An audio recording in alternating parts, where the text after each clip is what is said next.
ये हमारे पेशेंट हैं और ये हमारे पास आए थे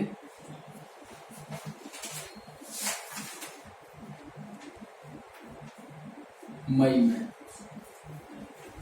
तो देखते हैं इन्हें क्या क्या समस्या थी। ये सारी समस्याएं थी। मेन प्रॉब्लम थी ब्रोंकाइटिस। ओके, तो इन्हें उस दौरान जब मेरे पास आए थे तो काफ़ी सांस चढ़ती थी, एक सी सी की आवाज़ आती थी लंग्स में से पीछे से। जब इस तरह से द्वारा सुना जाता था तो उस तरीके से आवाज़ आती थी। और इतनी खांसी होती थी इन्हें, बहुत ज़्यादा कफ था इन्हें कि बैठने पे लगता था कि बैठ नहीं पाते थे।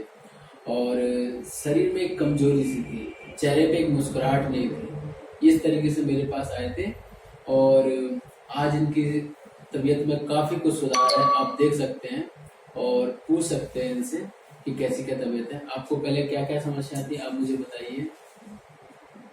स्टार्टिंग में जब आए थे मेरे पास तो क्या क्या होता था आपको बता। बोलो में सांस वाला चढ़ता थी। और क्या था? सांस चढ़ती, खांसी होती थी और क्या होता था? ठीक है, अब कैसी है तबीयत? अब ठीक है, कोई दिक्कत तो नहीं है? सांस तो नहीं चढ़ती? सांस नहीं चढ़ती है ना। तो